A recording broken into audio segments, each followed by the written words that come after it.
Mes respects, camarade colonel. Repos.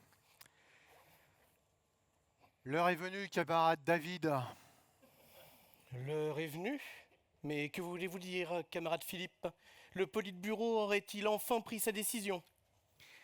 Oui, préparez vos hommes et votre matériel.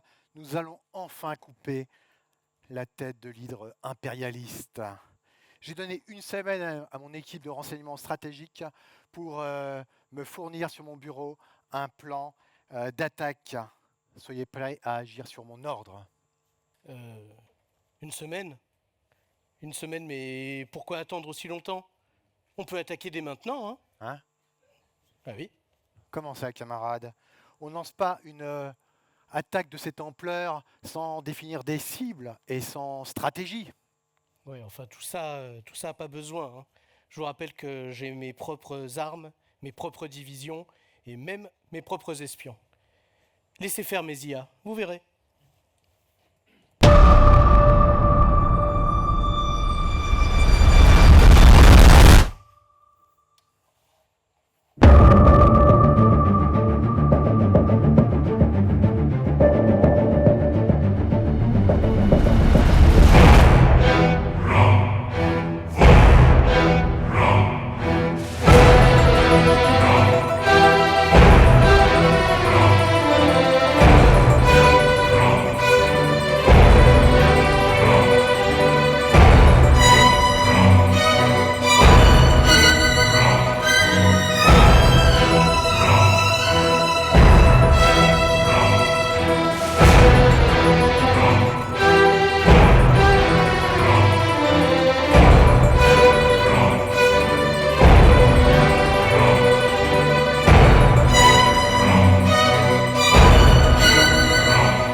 Alors, camarade, c'est quoi cette histoire d'IA?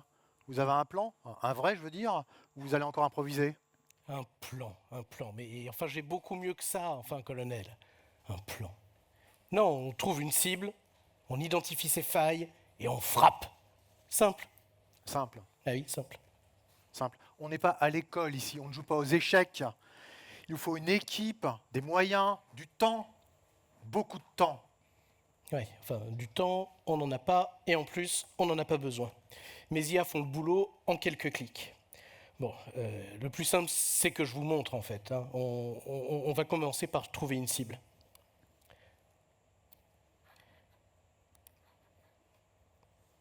Hacker GPT, ça vous dit quelque chose? Bien sûr. Oui. Ça m'étonne pas. Bon. Donc déjà, on va lui annoncer la nouvelle, puisqu'on a pris notre décision, Allez-y, enfin. allez-y.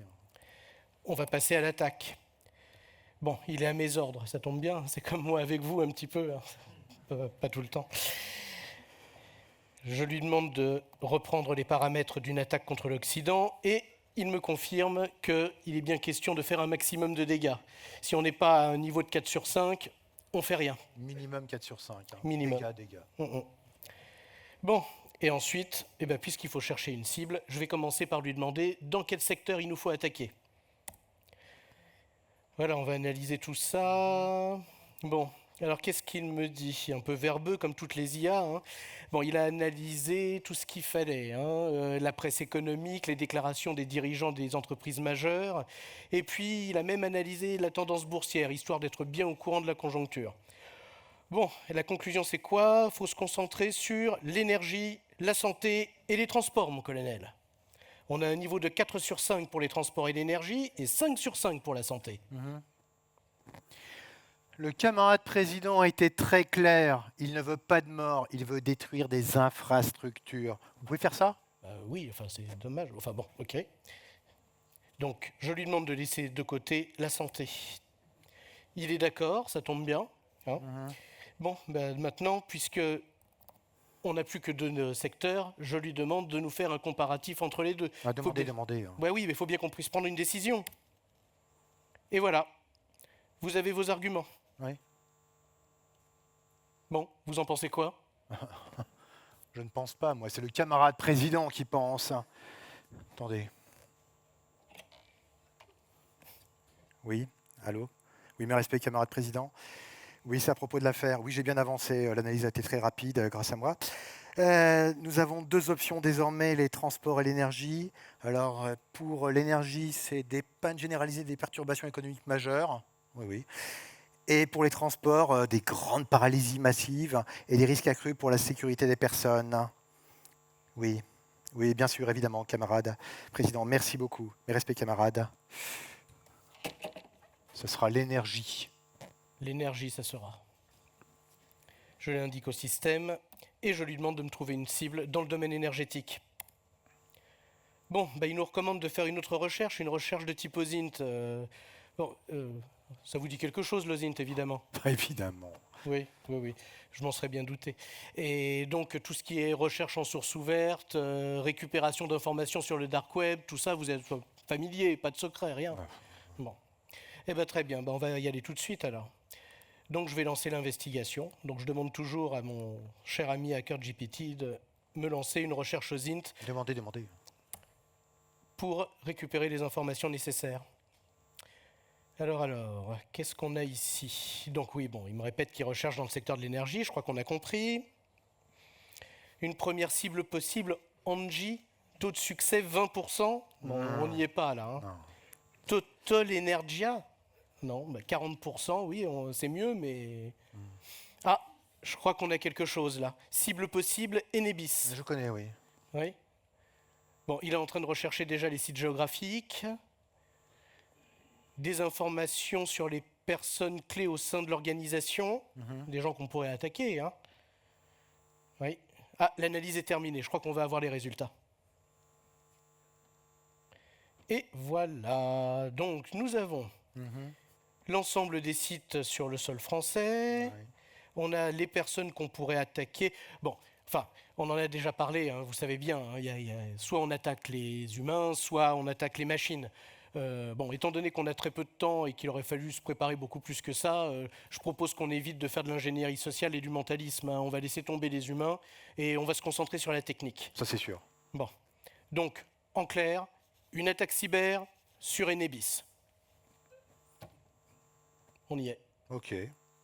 Enfin, défier une cible, c'était pas le plus difficile. Hein. Maintenant, par où on attaque? Par où on attaque?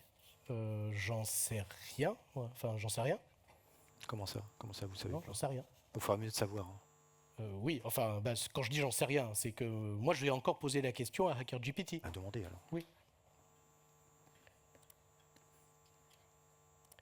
Donc, je lui demande encore, cette fois-ci, de me fournir un vecteur d'attaque. Ah, il m'indique qu'on va utiliser Shodan. Intéressant. Bon, bah on y est. Alors, voyons, le site a scanné les assets sur le réseau, il m'a récupéré des informations, et là, on a une machine dans le domaine enebis.com. Ça tombe bien. Et puis, sur ce domaine-là, on a des vulnérabilités potentielles. Voilà qui est bien intéressant. Ouais. Shodan, hein, Shodan, ce truc qui existe vraiment en Occident. Bah, oui. Enfin, bon, on voit que vous n'avez pas l'habitude de vous balader dans la zone grise, vous. Hein, C'est pas mon genre, non. Ouais, ouais, ouais. Donc Shodan, c'est un système qui va pouvoir aller scanner l'ensemble des assets sur les réseaux ouverts, récupérer les machines, leurs adresses et puis surtout leurs vulnérabilités. Enfin, en somme, il est un peu plus curieux que tous vos espions réunis. Hein. Ouais. Bon, enfin, on va aller voir ça tout de suite. Si je clique ici, on obtient la page de détail et alors là, on a plein de choses. Bon, des informations un peu génériques hein, sur l'entreprise, où elle se trouve, son numéro de SIRET, très intéressant. Bon, on a quelques informations techniques là sur des ports ouverts, bon, c'est pas mal, mais je crois qu'on a quelque chose de beaucoup plus intéressant ici, c'est une liste de vulnérabilités. Et puis, ça tombe bien, ces vulnérabilités ont un niveau d'impact important, et en plus, c'est des vulnérabilités relativement récentes, puisqu'elles datent de fin 2024. Bon, bah, je crois qu'on a tout ce qu'il nous faut. Hein. 9,8 sur 10, hein, pas mal. 9,8. Bon, c'est pas mal, hein. C'est vrai que vos IA nous font gagner un petit peu de temps. On va pouvoir remettre nos équipes de renseignement sur le terrain. Ils vont aimer ça, je pense. Et maintenant, camarades, vous allez faire appel à vos camarades hackers et enfin passer à l'action. Attaquer. Non, non, mais en fait, colonel, je crois qu'on ne s'est pas compris. Toujours pas. Je vous l'ai dit, j'ai mes propres armées cyber et les armes qui vont avec. Votre armée cyber. Mhm. Bon, bah, le plus simple, c'est que je vous montre, hein. Montrez-moi. Je crois que tout le monde a l'habitude. Je vais reposer une question à HackerGPT. Allez-y. De quel outil disposes-tu pour attaquer? Et cette fois-ci... Et voilà. Qu'est-ce que c'est? Mais ça ressemble furieusement à une App Store impérialiste, hein. Mais en plus vert. Bah, oui, enfin, App Store, c'est mieux que ça quand même. C'est un hacker store, Mhm. avec tout ce qu'il faut pour mener ce genre d'opération. Des scripts, des exploits, des espions, des agents, enfin tout, quoi. Mhm. Bon. Je suppose que vous ne connaissez pas ces choses-là. Nmap, l'outil pour scanner les ports, SQLmap pour attaquer des bases de données. Et puis surtout, mon préféré, Metasploit, John the le Ripper. couteau suisse. Le couteau suisse du hacker. Il est capable de détecter des vulnérabilités, de les exploiter et ensuite de récupérer toutes les infos dont on a besoin, d'extraire toutes les données. Bon, Jouez avec votre couteau suisse. oui, bah, on va le connecter, le couteau suisse. Donc je le connecte à mon système. Et ici, on voit qu'on a notre serveur MCP Metasploit qui a été connecté au système. Il ne me manque plus qu'à déployer l'agent. Bon, et ben voilà. Attendez un instant. Vous me parlez d'IA. Je suppose que vous me parlez de LLM. Mais ces IA, c'est juste du texte. C'est tout juste bon à donner la recette des pirochki. Oui, enfin, ça, c'était avant, hein. Bon, et puis, c'est vrai, je vous le concède, il n'y a pas si longtemps que ça, hein, jusqu'à il y a 4 mois, c'était exactement ça. Mais en fait, aujourd'hui, les intelligences artificielles sont capables d'interagir avec leur environnement. Et surtout, elles sont capables de lancer tout un paquet de fonctions, d'outils, de programmes et d'outils de hackers, comme on a vu tout à l'heure. Allez-y. Ben oui.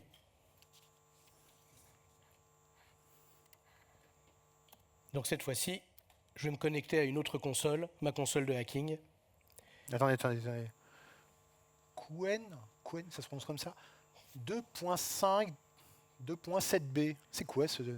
Bah, je serais bien en peine de vous dire comment ça se prononce parce que en fait c'est une IA chinoise donc qui tourne en local sur mon ordinateur et bon bah, comme vous allez voir nos alliés ont fait du bon boulot.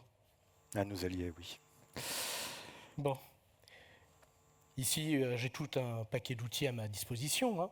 On l'a dit tout à l'heure, alors j'ai de quoi cibler une machine, j'ai de quoi vérifier les ports ouverts sur une autre, j'ai même de quoi vérifier où se trouvent les espions sur le territoire.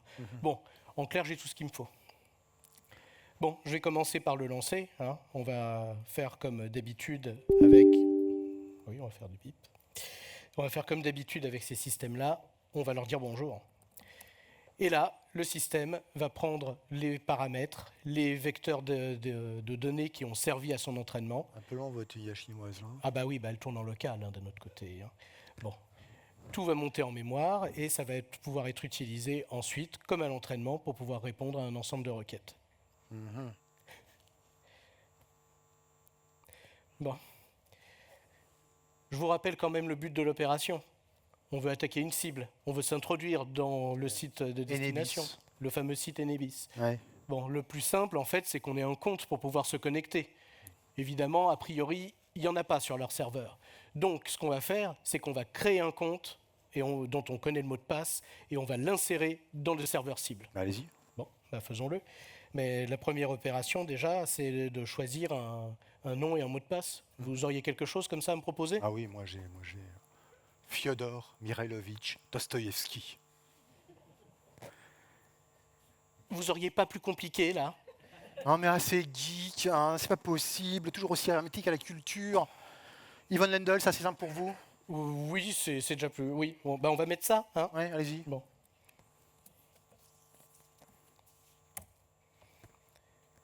Et puis là, on est reparti avec notre IA chinoise qui va utiliser le système. Voilà. le nom Ivan Lendl a été rentré dans le système.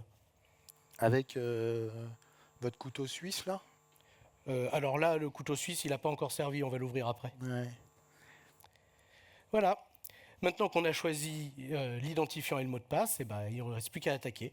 Attaquez, attaquez. Je vais donc cibler la machine Enebis. Donc là, il y a le couteau suisse. Le couteau s'ouvre. Avec une IA chinoise. Exactement, exactement, vous avez tout compris. Ils sont neutres, les Suisses. Oui, oui, oui. Vous avez vu, vous comprenez mieux maintenant tout ce qui se passe là. Hein. À force de travailler ensemble, c'est... Ne soyez pas comme ça, s'il vous plaît. Ouais. Bon, alors, déjà, on va avoir une vue sur le site de destination. Et évidemment, si on rentre les informations, J'espère qu'ils ne travaillent pas chez eux. Hein et donc, si on rentre Ivan Lendl, évidemment, ça ne marche pas. Bon, c'est pas grave, on va fermer tout ça et on va laisser l'IA continuer. Et cette fois-ci, puisque vous teniez tellement à votre couteau suisse, le voilà qui s'ouvre. Et donc la première lame, puisque Metasploit sert à ça, ça va être de détecter la présence d'une vulnérabilité sur une cible. C'est la première chose. Donc il essaye en fait ici de faire une injection SQL pour les spécialistes. Et oui, la cible est vulnérable. Il ne reste plus maintenant qu'à transférer sur la machine une charge virale. 80, 90, 100, on y est. Donc le virus est là et il va infecter la machine. Encore quelques pourcents. On est à la fin. Ça vous dirait qu'on retourne essayer Ivan Lendl ? Allez-y. Allez.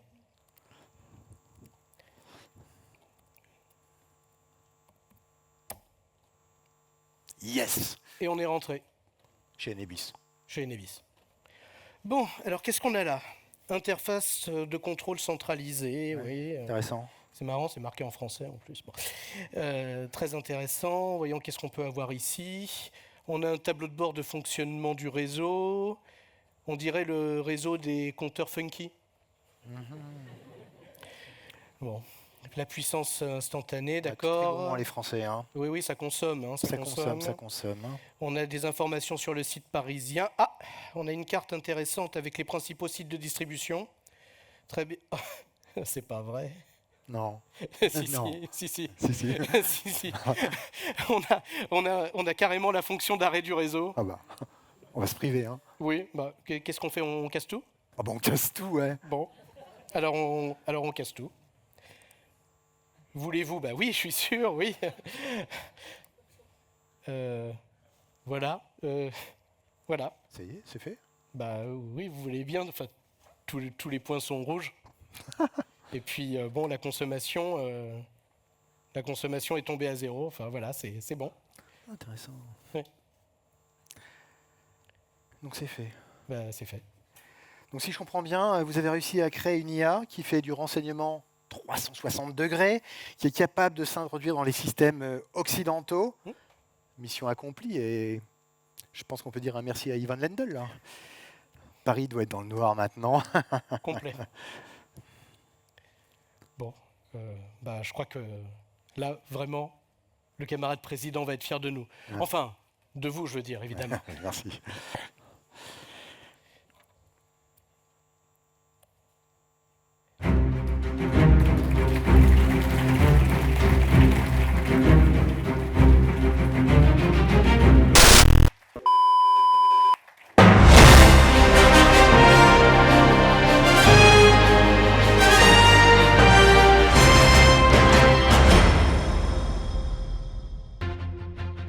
Madame, Monsieur, bonjour, édition spéciale ce matin.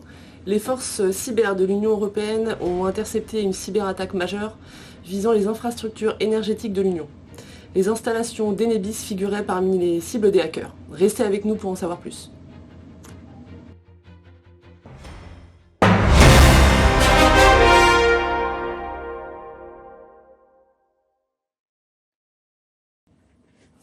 À 3h14 ce matin, les systèmes de défense cyber de l'Union européenne ont intercepté une attaque massive visant les réseaux énergétiques européens, en particulier ceux gérés par Enebis, le principal opérateur en Île-de-France. Selon les premières informations, cette attaque, d'une sophistication inédite, aurait pu paralyser des millions de foyers. Grâce à une intervention rapide, les dégâts ont été évités. Pour décrypter cet événement, nous accueillons notre expert en cybersécurité, Léon Brisefer. Léon, comment l'UE a-t-elle réussi à stopper cette attaque? Cette opération est un exemple remarquable de la puissance de la cyberdéfense européenne. Voici comment ça s'est déroulé, étape par étape. Premièrement, à 2h45, une IA de surveillance a détecté une activité inhabituelle sur différents systèmes d'information. Ces sites, souvent utilisés comme point d'entrée par les hackers, montraient des collectes de données d'Enebis Île-de-France. L'IA a immédiatement signalé que ce réseau énergétique était la cible probable. Ensuite, les équipes cyber ont déployé un pot de miel. Il s'agit d'un leurre numérique imitant un serveur vulnérable d'Enebis. Les attaquants, croyant leur pénétrer le vrai système, ont en fait été redirigés vers ce piège, ce qui a permis de ralentir en progression et d'analyser leur mode opératoire. Enfin, à 3h14, les forces cyber ont coupé les connexions des attaquants, tout en renforçant les pare-feux d'Enebis. Grâce à l'IA, qui a continué d'analyser les données en temps réel, les signatures des attaquants ont été identifiées, empêchant toute nouvelle tentative. Ce succès montre comment des agents humains, augmentés avec des IA défensives, forment aujourd'hui un rempart quasi infranchissable face aux IA offensives utilisées par les cybercriminels. Merci Léon pour ces explications claires. Une question, d'où pouvait venir cette attaque? Pour l'instant, pas de revendication officielle. Les signatures pointent comme d'habitude vers des groupes non étatiques du pacte, appelés APT, dont l'APT 28 ou FanCyber. Ce groupe de hackers est bien connu pour avoir déjà manipulé les élections en Europe et aux États-Unis. Mais nous savons tous qui se cache derrière ces acteurs. Ce qui est sûr, c'est que sans notre IA de pointe, les conséquences seraient peut-être dramatiques. Fin de ce Flash Info, merci d'avoir été avec nous. Retour à vos programmes habituels et à bientôt pour plus d'actualités.